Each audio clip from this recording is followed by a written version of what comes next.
Մեծարգո պարոն վարչապետ, ազգային ժողովի մեծարգո պարոն փոխխոսնակ, հարգելի գործընկերներ, սիրելի քաղաքացիներ, երեք սահմանադրական դատարանը վերջապես կայացրեց իր որոշումը ապօրինի ծագում ունեցող գույքի վերաբերյալ, որով ըստ էության սահմանեց, որ օրենքը համապատասխանում է Հայաստանի Հանրապետության սահմանադրությանը, մեկնաբանելով երկու կարգավորում եւ ըստ սրանով ըստ էության մենք ավարտեցինք այն ոդիսականը, որը բավականին երկար մեր ընդդիմադիր գործընկերները փորձում էին դիտարկել որպես մի երևույթ, որը ըստ էության ինչ որ առումով դիտարկվում էր որպես վերջին տարբերակ պաշտպանելու այն ապօրինի ձեռքբերումները, որոնք տեղի են ունեցել Հայաստանի Հանրապետությունում անկախությունից հետո։ Ես ուզում եմ այդուհանդերձ անդրադառնալ կառավարության ծրագրին եւ կառավարության ծրագրի կատարողականը, որովհետեւ մենք պետք է արձանագրենք, որ առնվազն անցյալ տարվա ընթացքում եւ նախորդի տարիների ընթացքում մենք կատարել ենք բավականին լուրջ հավակնոտ բարեփոխումներ դատաիրավական ոլորտում։ Մենք ընդունել ենք նոր քրեական օրենսգիր, նոր քրեական դատավարության օրենսգիր, նոր քրեակատարողական օրենսգիր, կատարողական վարույթի մասին օրենք, ինստիտուցիոնալ առումով մենք ձևավորել ենք նոր կառույցներ,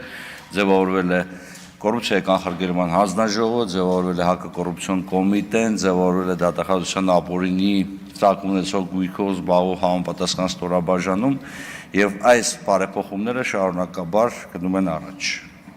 Ինչ եմ ես անդրադառնում այս խնդիրներին, այս զարգացումներին, որովհետև այդ բարեփոխումները սովորաբար միջին վիճակագրական ժողովրդավարական երկրում տևում են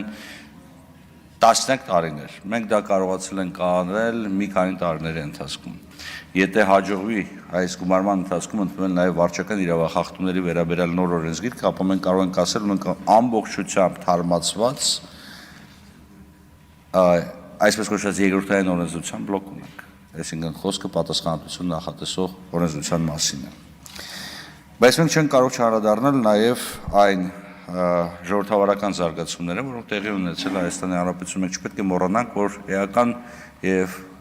լուրջ փոփոխություններ են կատարել կուսակցությունների մասին օրենքում, ընտրական օրենսգրքում եւ այդ փոփոխությունները ըստ էության ուղղված են առավել ժողովրդավարական եւ առավել թափանցիկ ընտրական համակարգ եւ կուսակցությունների առավել թափանցիկ համակարգ ձևավորելու մասին։ Ինչ եմ սրան անդրադառնում, որովհետև բավականին երկար քննարկում այն հարցը, թե ինչու եւ ինչպես Հայաստանի Հանրապետությունում տապալվեց վետինգը, Հայաստանի Հանրապետությունում վետինգը ըստ էության այն ընկալմամբ, որի մասին մենք խոսում ենք, այսինքն վետինգը որպես հնարավորություն ստուգելու համապատասխան պաշտոնատար անձանց բարեվարկությունը չի տապալվել։ Տապալվել է այն վուլգար վետինգը, որը փորձում էին հրամցել թե աջից, թե ձախից, որի արդյունքում մենք ունենալու ենք հետևյալ իրավիճակ, որ Հայաստանի Հանրապետության դատաիրավական համակարգը ամբողջությամբ կխարխլվեր եւ դրա արդյունքում մարդու իրավունքների խախտումները էապես կաճեն եւ դրա արդյունքում իրավունքի գերակայությունը էապես կնվազեր։ Բայց բարեվարկության այն համակարգը, որը ներդրվել է, այդ թվում այն բարեփոխումների արդյունքում, որոնք կառավարության կողմից ձեռնարկվել են 2024 թվականին, թույլ են տալիս այսօր արձանագրել, որ այսօր մենք ըստ էության պերմանենտ վետինգի գաղափարն ենք դրել մեր պաշտոնատար անձանց գործունեության ոլորտում, այսուհետև հայտարարագրման ինստիտուտի արկայության պարագայում դատաիրավական մարմիններում համապատասխան պարբերականությամբ բարեվարկության ստուգման մեխանիզմի ներդրելու պարագայում չի կարող լինել իրավիճակ, երբ որ ըստ էության անձը հայտնվի օրենքի լուսանցքում կամ հայտնվի մի իրավիճակում եւ վերջինս խախտում է օրենքը պարբերաբար եւ անբարևարկ վարքագիծը դրսեւորում եւ մնա անպատիժ։ Սա այն մոտեցումն է, որը ըստ էության հնարավորություն կտա մեզ, ոչ միայն այսօր, ամրագրենք, որ մենք ունենք բարևարկ դատաիրավական համակարգ, այլ հնարավորություն կտա նաեւ հետագայում խուսափել ցանկացած տեսակի անբարևարկ վերաբերմունքից դատաիրավական համակարգի շրջանակներում։ Չեմ կարող չանդրադառնալ հայտարարագրման ինստիտուտին, որի մասին երկար խոսել ենք, տեսեք հայտարարագրման ինստիտուտը կարևոր նշանակություն ունի։ Նախ եւ առաջ այո հայտարարագրման ինստիտուտ կոռուպցիայի կանխարգելման հանձնաժողովի առջև, որի տակ մենք բոլորս գտնվում ենք, որը էապես կարող է ազդել պաշտոնատար անձանց բարեվարկության վրա։ Այո, պաշտոնատար անձի ամբողջ գործունեությունը պետք է լինի թափանցիկ, պաշտոնատար անձի ֆինանսական գործունեությունը ևս պետք է լինի թափանցիկ, եւ մենք պետք է կարողանանք այն տրամաբանությամբ առաջնորդվել, որ չի լինելու մի իրավիճակ, երբ պաշտոնատար անձը կարողանա որևիցե մեկ լումա ապօրինաբար ձեռք բերել։ Դրայից զուգահեռ չեմ կարող չանդրադառնամ նաև ընդհանուր հայտարարման ինստիտուտին, որը չգիտես ինչի այնպիսի սվիներով է ընդունում մեր ընդդիմադիր գործընկերների կողմից, կարծես թե որևիցե երկրում նման համակարգ չկա, եւ մենք առաջինն ենք, որը փորձում ենք ներդնենք այս համակարգը, որը ամբողջությամբ հակաժողովրդավարական է եւ այլն։ Երեք իմ հարգելի գործընկերը ընդդիմությունից բարձրացեց հարց ասելով, որ տեսեք Ժորժ ջան, ձեզ սրանով ենթարկելու են պատասխանատվությանը, դուք քրեական պատասխանատվության են ենթարկելու։ Ժորժ, նախ նորմալ է, որ անձը խուսափում է հարկերը վճարելուց, պետք է ենթարկվի պատասխանատվության։ Այլ հարց է, թե դուք բարձրացնում եք պատասխանատվության չափի, աստիճանի, բնույթի հարցը։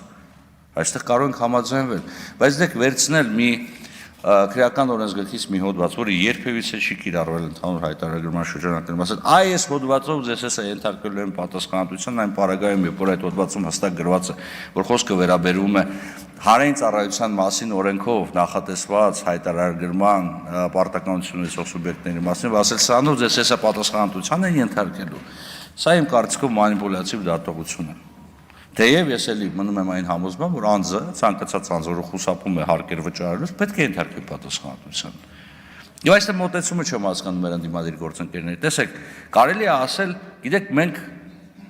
փորձում ենք առավել ժողովրդավարական կամ առավել մարդկային երեսով հայտարարման համակարգ ունենալ, դրա համար այս դրույթները պետք է կարգավորել, բայց ոչ թե մերժել ամբողջ հայտարարման համակարգը որպես այդպեսին։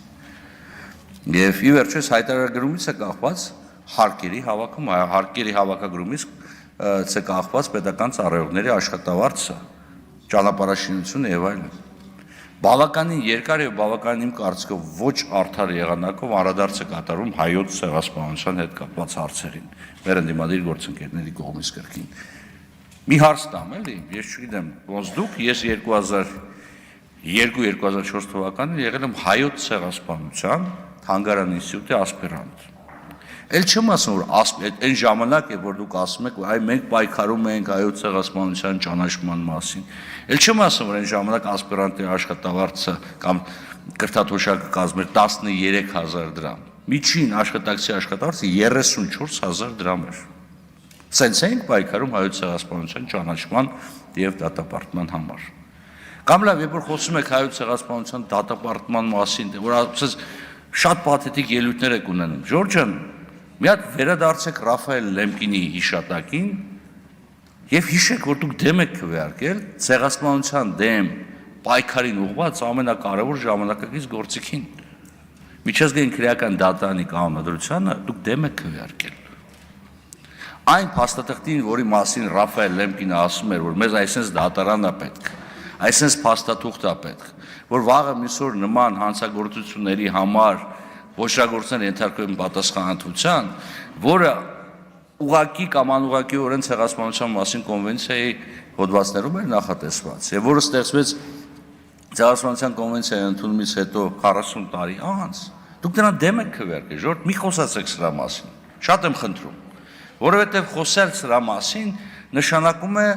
ըստ էության երկակի ստանդարտներ կիրառել։ Այս երկակի ստանդարտների կիրառումը լավ բանի չի բերելու։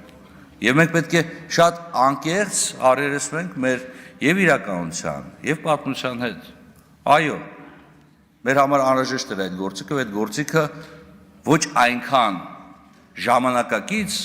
իրականությանն էր պետք, ոչ որքան անհրաժեշտ էր հենց նույն այդ ցեղասպանության զոհերի հիշատակը հարգելու տեսանկյունից։ Եվս մեկ անգամ պետք է ցավով կրկնեմ, որ դուք դեմ եք քվեարկել։ Չեմ կարող չանդրադառնալ նաև Գյումրիում տեղի ունեցած ընտրություններին եւ եւս մեկ անգամ առիթ ունեմ այսուհետ նաև մեր եվրոպացի գործընկերներին բացատրեմ հայկական քաղաքական դաշտի առանձնահատկությունները։ Տեսեք, որևիցե ժողովրդավարական զարգացած երկրում արևմուտքում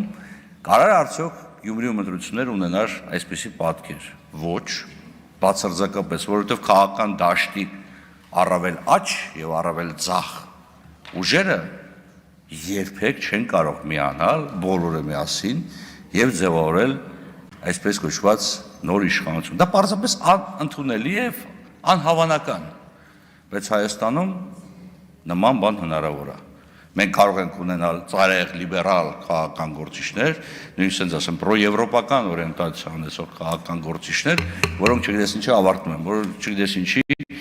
դաշինք են կնքել կոմունիստական կուսակցության հետ։ Այլ բանն է, որ ոչ այդ լիբերալներն են լիբերալ, ոչ են կոմունիստներն են կոմունիստ, բայց սա հայկական իրականությունն է։ Շնորհակալություն։